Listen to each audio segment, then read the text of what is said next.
Welcome to the English Listening Lounge, the podcast designed to help you speak English confidently and naturally. I'm your host, Mia, and with me is Alex. Hey everyone, glad to be back. Speaking of being back, Alex, how was your weekend? Did you get up to anything exciting? It was great, thanks. But I actually had a classic planning mishap. My friend and I agreed to meet for a hike on Sunday morning.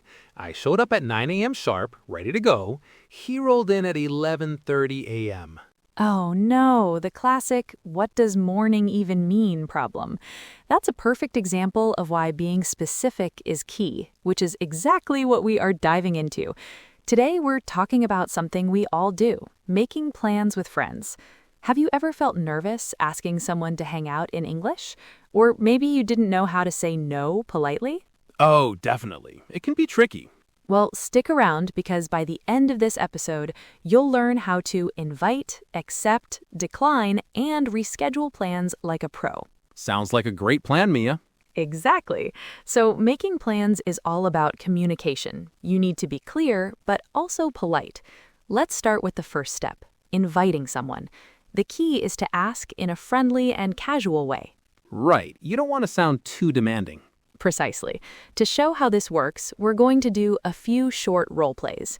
Alex has kindly agreed to be my friend for these examples. Happy to help. Let's do it. Okay, our first role play is about inviting a friend and accepting the invitation. Listen carefully to the phrases we use. Ready, Alex? Ready. Hey, Alex, are you free this Saturday? I think so. What's up? I was wondering if you'd like to go see the new Marvel movie. I'd love to. What time? How about this 7 p.m. show at the City Cinema? Perfect. Let's meet there at 6:45. See you then. Okay, and scene. So, did you hear those key phrases? I started with, "Are you free this Saturday?" to check his availability first. Which is much better than just saying, let's see a movie. It gives the other person an easy way to say no if they're busy. Exactly.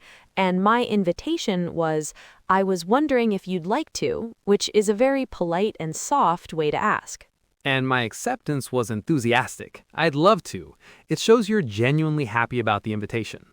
Then we confirm the time and place. Very important. Yes, always confirm the details. Day, time, and place.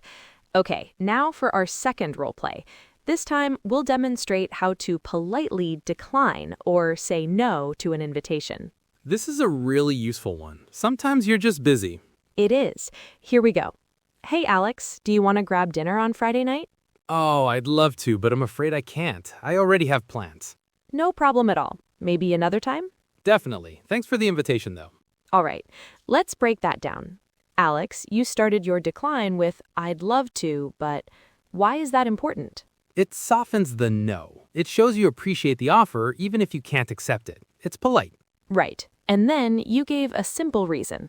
"I already have plans." You don't need to give a long, complicated excuse.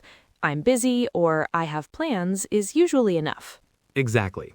And saying thanks for the invitation at the end is another great way to show you appreciate your friend thinking of you. Perfect. So our last role play is about rescheduling. Life happens, and sometimes you need to change plans you've already made. This can feel awkward, but it's totally normal. It is. The key is to be apologetic and proactive. Let's try it. This time, I'm the one who needs to change our plan. "Hey, Alex, I'm so sorry, but I don't think I can make it to our lunch on Tuesday." Oh, okay. Is everything all right? Yes, just a last-minute meeting came up. Are you free to reschedule? Maybe Thursday instead? Let me check. Yes, Thursday works for me. Same time, same place? Sounds great. Thanks for being so flexible. No problem at all. Okay, notice how I started with, "I'm so sorry." It's important to apologize for the inconvenience. Right, and you immediately suggested a new time. That's the proactive part. It shows you still want to meet. Yes, don't just cancel, try to find a new time right away. It keeps the plan alive. And I thanked Alex for being flexible, which is always nice. Makes sense. Communication is everything. Absolutely. Okay, let's do one more role play. This one is about firming up a vague plan. This happens all the time when someone says, "We should hang out sometime." It really is. Now that we've seen these situations in action, let's move on to our next section, the phrase coach. My favorite part. In this section, we'll break down 8 useful phrases for making plans. Let's start with phrase number 1. Are you free, or its opposite, are you busy? This is the perfect way to start a conversation about plans. For example, are you free on Friday night? Yeah, or are you busy this weekend? It's a simple and direct question. Okay, phrase number 2 is, I was wondering if you'd like to. We used this in our role play. It's a very polite, indirect way to invite someone. For instance, I was wondering if you'd like to get coffee sometime. It sounds much softer than, do you want to get coffee? Which is also okay, but this one is a bit more formal and polite. Right. Phrase number 3 is for accepting. I'd love to. This is a classic. It's enthusiastic and friendly. When your friend asks if you want to see a movie, you can just say, I'd love to. It just feels positive and makes the other person feel good about asking. Absolutely. Phrase 4 is similar. Sounds great or sounds perfect. You use this to agree to a specific suggestion, like a time or place. For example, if I say, let's meet at the cafe at noon, you could say, Sounds great. there you go. Now for declining. Phrase 5 is, I'm afraid I can't. The word afraid here just means I'm sorry to say. It's a polite way to introduce bad news. For example, I'm afraid I can't make it to the party on Saturday. Much gentler than a flat, no, I can't. Okay, phrase 6 is the reason you give. I already have plans. This is a simple, clear, and polite excuse. You don't need to share all the details.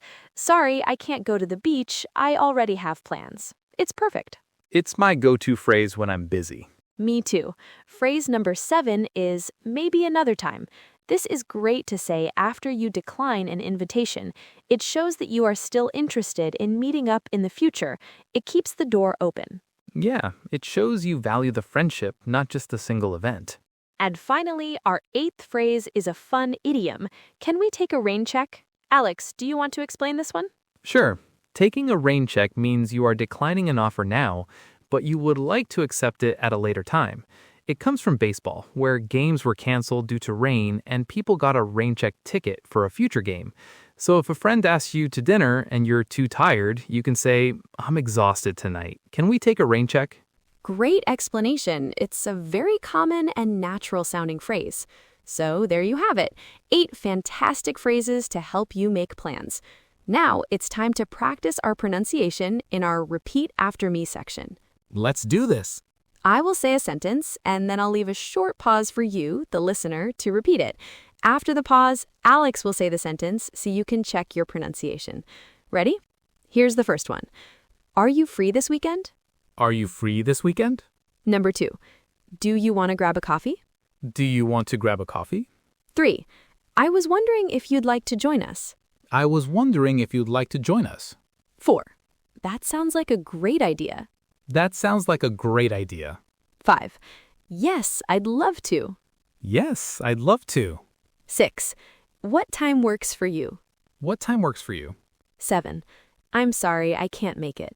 I'm sorry, I can't make it. 8. Thanks for the invitation, but I'm busy. Thanks for the invitation, but I'm busy. 9. I'm afraid I already have plans. I'm afraid I already have plans. 10.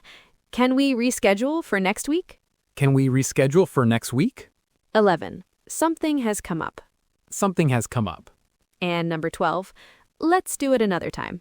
Let's do it another time. Excellent work. Practice those sentences until they feel natural to you. And that brings us to the end of our episode.